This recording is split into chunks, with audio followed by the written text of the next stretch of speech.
नमस्कार बच्चों। आज आपकी क्लास मैथ की क्लास का जो टॉपिक है वो है रिवीजन कर रहे हैं हम चैप्टर 8 का। चैप्टर 8 का रिवीजन कर रहे हैं। चैप्टर 8 हमारा जो है वो था त्रिकोणमितीय परिचय, त्रिकोणमिति का परिचय।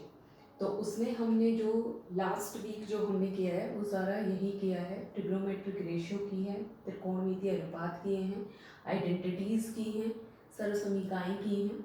तो उसको हम थोड़ा सा रिवीजन करेंगे। आज की वर्कशीट का टॉपिक भी यही है कि हम उस पूरे चैप्टर को रिवाइज कर रहे हैं प्रैक्टिस टेस्ट टाइप में। आज की वर्कशीट जो हमारी है 28 सितंबर की वर्कशीट नंबर 37। तो हम स्टार्ट करते हैं आज। तो ये जो आपको दिखाई दे रहा है ये है एक राइट एंगल ट्राइंगल, समकोण त्रिभुज। क्या होता है समकोण त्रिभुज?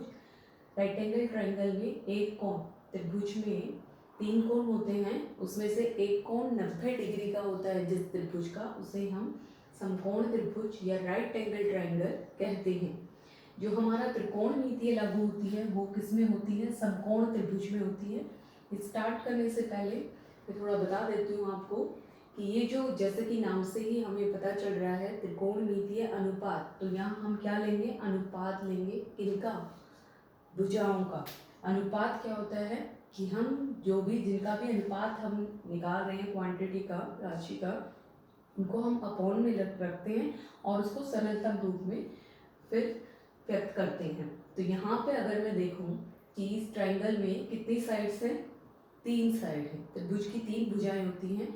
और आप भी कोशिश करके देखना, जब हम 3 भुजाओं को अपॉन में रखते हैं, आपस में अपॉन में रख के सिंपलेस्ट फॉर्म में चेंज करते हैं, तो कितने पेयर हमारे पास आते हैं? हमारे पास केवल 6 पेयर आएंगे। आप खुद से करके देखना। अगर मैं ए बी को लेती हूँ, A B upon B C, A B upon A C, B C upon A B, B C upon A C upon A B और ए सी अपॉन बी सी। अगर मैं इस तरीके के पेयर लेती हूँ तो मेरे पास कितने पेयर आएंगे? 6 ही पेयर आएंगे, 6 ही अनुपात आएंगे। और इन अनुपातों को हम बोलते हैं त्रिकोणमितीय अनुपात। किसके? इस एंगल के यहाँ पे जो मैंने लिखा हुआ है थीटा, ये थीटा के अकॉर्डिंग ये जो मैंने लिखा है यहाँ, आपने पाइथागोरस प्रमेय इसकी कर ली है, पाइथागोरस थ्योरम। उसमें क्या होता है? समकोण त्रिभुज में लंब होता है परपेंडिकुलर, बेस होता है आधार, हाइपोटेनस होता है कर्व। तो ये मैंने लिखे हुए हैं। और जो हम यहाँ यूज़ करते हैं पी के लिए, हम यहाँ यूज़ करते हैं जो हमारा त्रिकोणमितीय अनुपात में है, हम यूज़ करते हैं अपोजिट साइड, जिसे हम सम्मुख भुजा कहते हैं। बी जो है वो एडजेसेंट साइड होती है, जिसे हम संलग्न भुजा कहते हैं। क्योंकि कभी कभी ऐसे ही केस भी आ जाते हैं जिसमें आप पजल हो जाओगे, थीटा अगर ऊपर चला गया तो आपका तो पी यही रहेगा, बी यही रहेगा, तो उसको चेंज ना करें। तो वो भी मैं आपको बता देती हूँ यहाँ पे। तो जो 6 अनुपात हमारे आए थे उनको हमने नाम दिया है हमारे गणितज्ञों ने पहले। घबराना नहीं है, आपके लिए जो चैप्टर है वो नया है। बार बार उसको देखोगे, दोहराओगे, प्रैक्टिस करोगे तो वो आ जाएगा। घबराने की इसमें बात नहीं है, क्योंकि इन्होंने नाम जो है वो पहले से डिसाइड थे, इसीलिए हम यही नाम रखेंगे इनको। इनके कौन कौन से? साइन, कोसाइन जिसे हम कॉस बोलते हैं, टेंजेंट जिसे हम टेन बोलते हैं, कोसिकेंट जिसे हम कोसेक बोलते हैं, सीकेंट जिसे हम सेक बोलते हैं, कोटेंजेंट जिसे हम कोट बोलते हैं। यहाँ पे फार्मूला जो है साइन थीटा का वो आपकी वर्कशीट में दिया था, P अपॉन एच। थीटा कौन सा है? ये अगर मैं थीटा लेती हूँ तो इसको हम निकालेंगे कैसे? कौन सी रेशियो लेंगे? किस साइड को, इन साइड का अनुपात लेंगे हम। थीटा के साइन जब भी निकालेंगे, जब हम थीटा के अपोजिट साइड लेंगे और अपॉन में हमेशा हाइपोटेनस एच लेंगे, कर्ण लेंगे, हमेशा यही करेंगे। चाहे थीटा यहाँ पे है, चाहे थीटा यहाँ पे है। यहाँ पे है तो अपोजिट साइड सम्मुख भुजा ये हो जाएगी, और अगर थीटा यहाँ पे है तो अपोजिट साइड सम्मुख भुजा ये हो जाएगी। कर्ण फिक्स रहेगा, कर्ण कभी नहीं बदलता है, तो कर्ण हमारा क्या रहेगा? फिक्स रहेगा। तो साइन थीटा का जो फार्मूला हमारा वर्कशीट में हमने किया वो था P upon H. P upon H का मतलब है, P क्या है? अपोजिट साइड किसकी? एंगल की। जहाँ भी हमने थीटा लिया, थीटा जो है वो हमने डिनोट किया है एंगल का। आपको पता है ये 90 डिग्री का है और त्रिभुज के तीनों कोणों का योग क्या होता है 180 डिग्री। तो ये भी कोई ना कोई एंगल होंगे, लेकिन 90 से क्या होंगे, कम होंगे। तो इन एंगल के अकॉर्डिंग जब हम साइन निकालेंगे, साइन थीटा, तो हमारा आएगा P अपॉन एच, जो कि है अपोजिट साइड या सम्मुख भुजा बटे कर्ण हाइपोटेनस।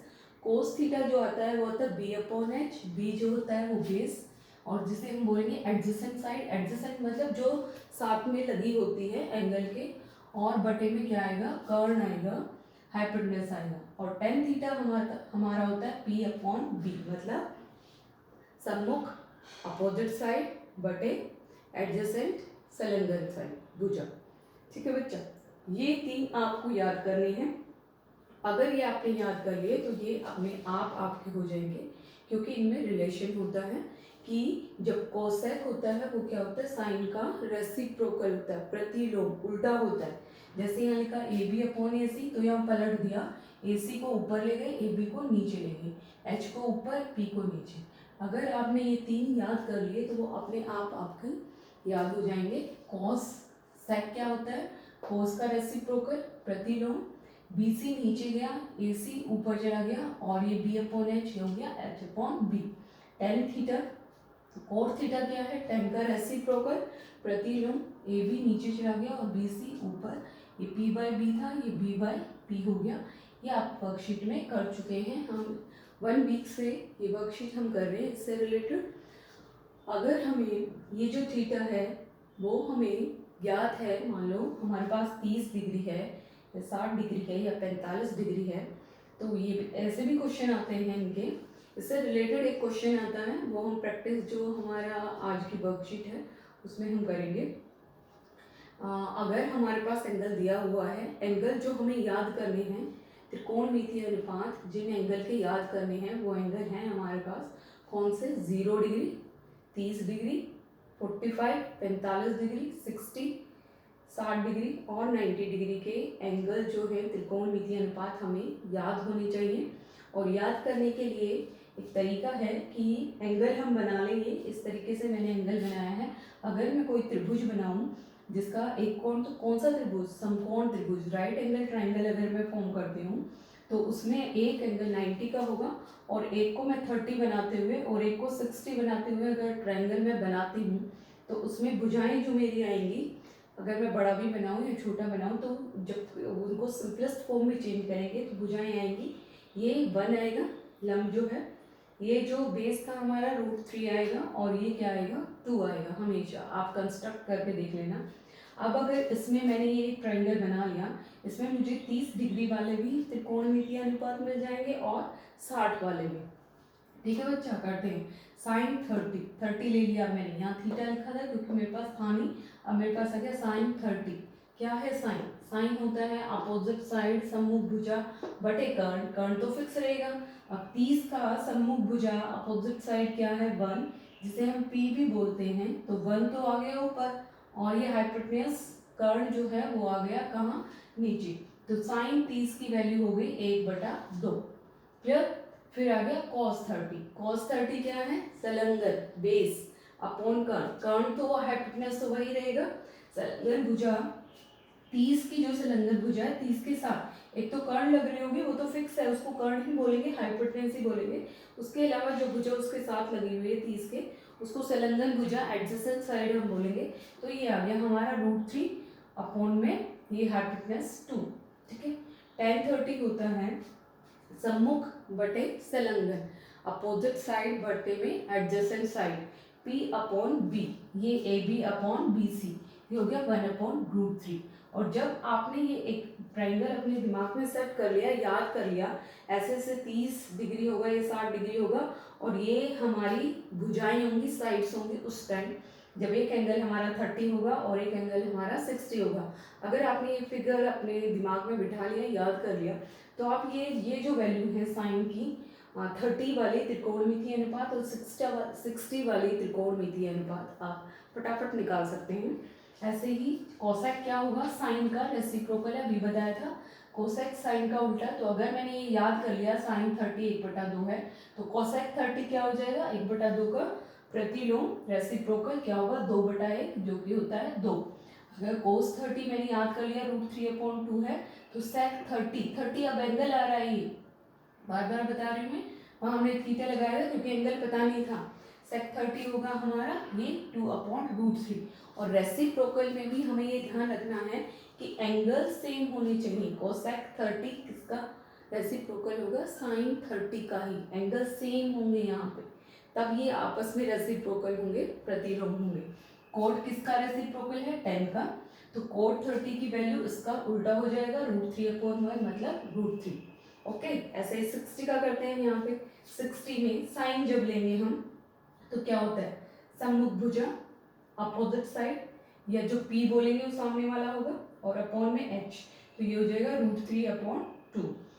ऐसे ही जब cos 60 लेंगे, ये 60 लिखा हुआ है, cos 60 लेंगे तो संलग्न भुजा हो गई 1/2।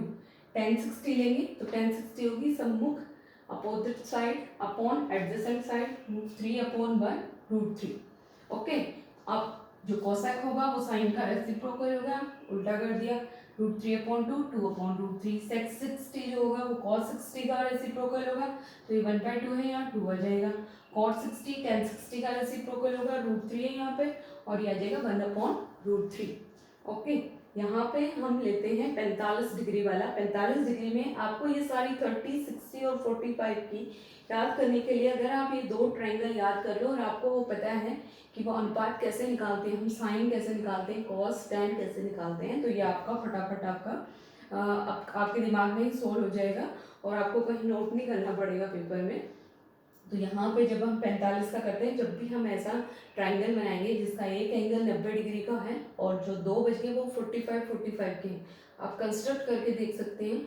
आप डी से बनाएंगे, ये 45 ये 45, तो जब आप जो साइड्स हैं उनको मेजर करेंगे तो उनका सिंपलेस्ट फॉर्म यही आएगा 1 और ये √2। ठीक है बच्चा, तो अब यहाँ पे फिर से साइन 45 देखते हैं। 45 अब दोनों ही 45 हैं, किसी से भी आप ले सकते हैं। साइन 45 होता है सम्मुख भुजा अपोजिट साइड अपॉन हाइपोटेन्यूज कर्ण, तो ये होगा 1/√2। ऐसे ही cos 45 है एडजेसेंट 1/√2। tan 45 जो होता है सम्मुख opposite side upon adjacent side 1/1/1। ये क्या हो जाएगा? इसका रेसिप्रोकल। कोसेक 45 साइन 45 का उल्टा √2 आ गया, सेक 45 कोस 45 का उल्टा √2 आ गया, टेन पे कॉट 45 10 का उल्टा होता है प्रतिलोम, 1 का प्रतिलोम हो गया 1। क्लियर? तो इस तरीके से आप इन ट्रायंगल के शेप को अपने दिमाग में रख के और फटाफट 30 डिग्री वाला और 60 डिग्री वाला और 45 डिग्री वाला जो एंगल हैं वो अपने आप आपके वैल्यू जो है वो लर्न हो जाएंगी। और अगर आपको इसमें दिक्कत आ रही है तो मैं आपको एक टेबल है वो बताऊंगी कैसे आप फटाफट आपके पेपर में आप फॉर्म कर सकते हैं, बना सकते हैं, और बना के आप फटाफट उसमें से जो वैल्यू है वो देख सकते हैं। एक क्वेश्चन आपका वैल्यू से रिलेटेड भी आता है, तो मैं बताती हूँ कि आप टेबल कैसे बनाएंगे। टेबल देखते हैं। टेबल के लिए कुछ चीज़ें हैं, हमें बड़ा आसान सा है, कुछ याद नहीं करना, फटाफट हम टेबल बनाते हैं। टेबल बनाने के लिए ये मैंने लिख लिया है, टेबल पहले से बन गई है। ये मैंने लिखा थीटा यहाँ 0 डिग्री, 30 डिग्री, 45 डिग्री, 60 डिग्री और 90 डिग्री। ये मैंने त्रिकोणमितीय अनुपात लेंगे, trigonometric ratio, sine theta, cos theta, tangent theta, cosec, sec और टेन थीटा। अब देखते हैं टेबल कैसे बनाते हैं, फटाफट देखिए। पहले हम लिखेंगे यहाँ 0 से स्टार्ट करेंगे, काउंटिंग लिखेंगे 0 1 2 3 4, देख दिया। अब इसके अपॉन में 4 लिखेंगे, ये तरीका है फटाफट बनाने का। ये बटे में 4 लिख दिया सबके मैंने, अपॉन में 4 देखा, फिर सबके रूट लगा दिया, वर्गमूल लगा दिया मैंने, स्क्वायर रूट लगा दिया सबके, लगा दिया बच्चा। अब जो भी आंसर आएगा वो साइन की वैल्यू होंगी। यहाँ पे 0/4 0, 0 को 4 से भाग करेंगे 0 आएगा, और 0 का रूट क्या आ गया 0। ओके, इसको निकालो, 1 का वर्गमूल 1 और 4 का वर्गमूल 2। यहाँ अगर हम देखें तो काट लेंगे, ये 2 एकम 2, 2 दूनी 4, 1 का वर्गमूल स्क्वायर रूट 1 और 2 बाहर नहीं आएगा तो हम इसको ऐसे ही लिखेंगे। ठीक है, 4 में वर्गमूल बाहर आ जाएगा ये 2 और 3 बाहर नहीं आएगा तो ये। ठीक है, अब ये काट दें तो 1/1 हो गया, और 1/1 का क्या हो जाएगा, 1 होगा, और 1 का वर्गमूल क्या हो जाएगा हमारा, 1 ही रहेगा। अब हम देखते हैं कॉस। कॉस थीटा को कुछ नहीं करना, याद नहीं करना, यहाँ से स्टार्ट हो जाओ नीचे से, ये वाला 1 ये पलट के लिख दो वहाँ पे, ये 1, फिर ये √3/2, फिर ये 1/√2, फिर ये 1/2, और फिर क्या आ गया 0। सिंपल है, फटाफट बना सकते हो, 2 मिनट भी नहीं लगेंगे, और उसमें से आप जब एग्जाम होगा तो जो भी आपको वैल्यू चाहिए फटाफट आप देख सकते हो। साइन 0 की वैल्यू 0, साइन 30 की वैल्यू 1/2, साइन 60 की वैल्यू √3/2। समझ आ रहा है कैसे रीड करना है। अब आ जाओ tan 30 जो है वो हमारा होता है 10 की वैल्यू जो होती है 0, 30, 45, 60 और 90 पे। ये कैसे हम फटाफट लिखेंगे, ये अपॉन ये tan क्या होता है, साइन बटे कॉस, ठीक है, 0/1 0। अब जब हम इसको भाग करेंगे, बटे का मतलब है भाग करेंगे, भाग करेंगे तो 2 से 2 कैंसिल हो जाएगा, और ये आ जाएगा 1/√3। यहाँ √2 कैंसिल हो जाएगा, 1/1 1, 2 से 2 कैंसिल हो गया, √3/1 √3, और 1/0 जो है वो क्या होता है, हमारे मैथमेटिशियन ने अभी इसको डिफाइन नहीं किया है कि अपॉन में 0 आए तो हम क्या आंसर लिखें, तो हम इसको लिखते हैं नॉट डिफाइन। ओके, हो गया, फटाफट है ये, मैं तो समझाने के लिए स्लो में कर रही हूँ, आपको फटाफट करना है, फटाफट लिख लोगे और वहां से वैल्यू आप चेक कर सकते हो। कोसेक क्या होता है, साइन का रेसिप्रोकल, उल्टा लिख देंगे, 0 को हम लिखते हैं ऐसे, और इसका रेसिप्रोकल जब लेंगे उल्टा तो हम लिखेंगे 1/0। अपॉन में फिर से 0 आ गया, और जिसके अपॉन में 0 होता है वो अभी नॉट डिफाइन है, कोई डेफिनेशन उसकी नहीं आई है हमारे पास। अब साइन का उल्टा लेना है, 1/2 का उल्टा या 2, इसका रेसिप्रोकल 2, इसका रेसिप्रोकल 2/√3, और 1 का रेसिप्रोकल क्या होगा 1। क्लियर। अब हम लेंगे सेक। सेक किसका है, कॉस का, तो 1 का रेसिप्रोकल क्या होगा 1, इसका रेसिप्रोकल होगा 2/√3, इसका रेसिप्रोकल होगा √2, इसका होगा 1/2 का 2, रेसिप्रोकल होता है प्रतिलोम, एक दूसरे का उल्टा। ये 0 का फिर से क्या हो जाएगा, 0 का प्रतिलोम क्या होगा 1/0, फिर से क्या हो गया नॉट डिफाइन। हो गया, फटाफट वैल्यू आ रही है बिना याद किए।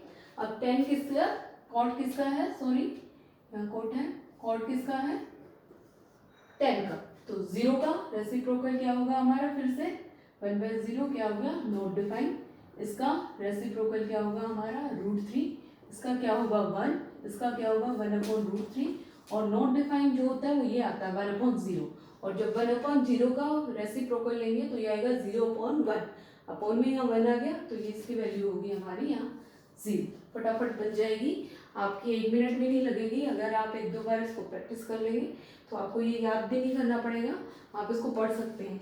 tan 30 की वैल्यू क्या आएगी 1/√3, tan 60 की वैल्यू क्या आएगी √3, कोसेक 30 की वैल्यू 2, सेक 45 की वैल्यू √2, कॉट 60 की वैल्यू 1/√3। इस तरीके से आप इसको रीड कर सकते हैं टेबल को अपनी। तो ये जब जो सारा हमने किया है उससे हमें कुछ कंक्लूजन निकले हैं। कंक्लूजन कुछ फॉर्मूले हम बोल सकते हैं, ट्रिग्नोमेट्रिक रेशियो त्रिकोणमितीय अनुपात से संबंधित, वो क्या कह रहे हैं पहले ही बताया था, कोसेक थीटा किसका रेसिप्रोकल है साइन का, तो जहाँ कोसेक थीटा लिखा है अगर हमें चेंज करना है तो हम कर सकते हैं उसको 1/sin थीटा, और जब ये एक दूसरे का रेसिप्रोकल है, मैं ऐसे समझा देती हूँ आपको, अगर मान लो मेरे पास 4 है और 4 का रेसिप्रोकल होगा 1/4, है ना, उल्टा प्रतिलोम, अगर मैं इसको गुना करती हूँ ऐसे तो ये 4 से 4 ये कैंसिल हो जाएगा और हमारे पास आ जाएगा 1/1, क्या आ गया 1। ठीक है, तो इसी तरीके से अगर साइन थीटा और कोसेक थीटा साथ में आए हैं जबकि थीटा सेम है, थीटा यहाँ देखना है कि यहाँ 30 है तो यहाँ भी 30, यहाँ 60 यहाँ भी 60, थीटा को सेम होना चाहिए। अगर वो इकट्ठे आए हैं, इकट्ठे लिखने का मतलब है वो किसमें है, यस मल्टीप्लाई में, उनके बीच में गुणा का निशान है। जब साइन थीटा और कोसेक थीटा साथ में आते हैं, गुणा होते हैं, तो उसकी वैल्यू क्या हो जाती है 1। ऐसे ही जब सेक कॉस थीटा का रेसिप्रोकल है तो जब ये इकट्ठे आते हैं कॉस थीटा और सेक थीटा, ये मल्टीप्लाई में आते हैं, तो सेम उसी तरीके से हमारा जो ये होता है मल्टीप्लाई, वो क्या हो जाता है 1। ऐसे ही कॉट थीटा जो है वो tan का रेसिप्रोकल है। जब tan और कॉट मल्टीप्लाई में आते हैं, बस ध्यान ये रखना है कि यहाँ थीटा जो है वो सेम होना चाहिए, और जब ये गुना होंगे तो ये वैल्यू आ जाएगी हमारी 1। एक और यहाँ से हमें मिला है रिजल्ट कि tan थीटा हमेशा, अगर मैं tan थीटा को लेती हूँ सिंपलेस्ट फॉर्म में चेंज करती हूँ, अगर मुझे चेंज करना है tan थीटा की जगह कुछ लिखना है और कुछ, तो मैं लिख सकती हूँ sin theta upon cos theta. जब हम वैल्यू देखेंगे, ये वैल्यू देखेंगे, तो हमने अपॉन ही किया है, साइन बटे cos करके हमने tan निकाला है, और कॉट क्या हो जाएगा, क्योंकि tan का क्या है रेसिप्रोकल है, तो कॉट हो जाएगा cos theta upon sin theta. आज की क्लास में इतना ही। दूसरे उसमें पार्ट 2, ये पार्ट 1 है आज के लिए 28 के लिए। दूसरा पार्ट भी हम जल्दी ही आपके साथ शेयर करेंगे। थैंक यू, धन्यवाद।